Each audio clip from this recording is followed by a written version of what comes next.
ಎಲ್ಲರಿಗೂ ಶುಭೋದಯ. ನೋಡ್ತಾ ಇರುವಂತೆ ಜಗತ್ತು ಬಹಳ ಬದಲಾಗಿದೆ ಅಂತ ಅನ್ನಿಸ್ತಾ ಇದೆ.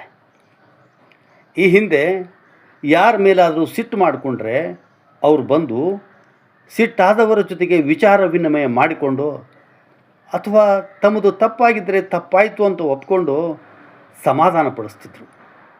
ಆಗ ಪರಿಸ್ಥಿತಿ ಮತ್ತೆ ತಿಳಿಯಾಗಿ ಯಥಾ ಪ್ರಕಾರ ಸಂಬಂಧಗಳು ಗಾಢವಾಗಿ ಮುಂದುವರಿತಾ ಇದ್ವು. ಆದರೆ ಈಗ ಪರಿಸ್ಥಿತಿ ಮೊದಲಿನ ಹಾಗಿಲ್ಲ. ಅವರ ಸಿಟ್ಟಿಗೆ ಕಾರಣ ತಿಳ್ಕೊಂಡು ಅವ್ರನ್ನ ಸಮಾಧಾನ ಮಾಡೋ ಬದಲು ನಿನ್ನ ಸಿಟ್ಟು ನೀನೇ ಇಟ್ಕೋ ಅಂತ ಸಿಟ್ಟು ಮಾಡಿಕೊಂಡವ್ರನ್ನೇ ಜನ ಮರೆತು ನಡೆದು ಬಿಡ್ತಾರಲ್ರಿ.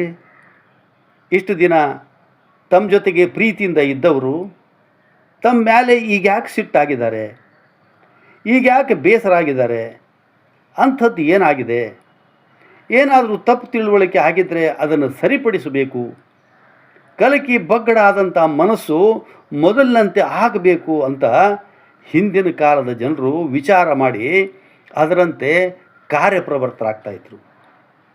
ಇದರಿಂದ ಸಂಬಂಧಗಳು ಬಹಳ ಕಾಲ ಉಳಿತಿದ್ವು ಕೂಡ.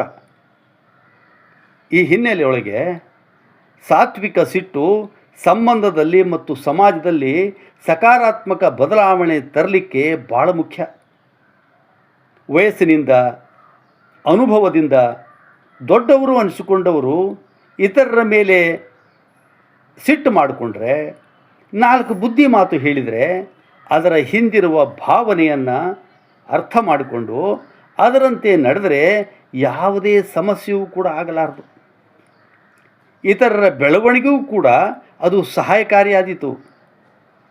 ಆದರೆ ವಿಪರ್ಯಾಸ ಅಂದರೆ ಈಗ ಸಹನೆ ಸಮಾಧಾನ ಅನ್ನೋ ಶಬ್ದವೇ ಜನರ ಡಿಕ್ಷನರಿ ಒಳಗಿಂದ ಮಾಯ ಆಗಿದೆ ಅನ್ನುವಂಥ ಅನ್ನಿಸ್ಲಿಕ್ಕೆ ಶುರು ಆಗಿದೆ.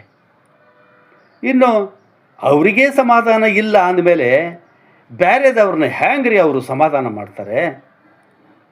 ಅದು ಅಲ್ಲದೆ ಬೇರೆದವ್ರನ್ನ ಸಮಾಧಾನ ಮಾಡಿ ಒಳ್ಳೆಯ ಸಂಬಂಧವನ್ನು ಉಳಿಸಿಕೊಳ್ಳಬೇಕು ಅನ್ನೋ ವ್ಯವಧಾನವಾಗಲಿ ಪುರುಸೊತ್ತಾಗಲಿ ಈಗ ಯಾರಿಗಿದೆ ಹೇಳ್ರಿ? ಇದೇ ರೀ ಜೀವನ.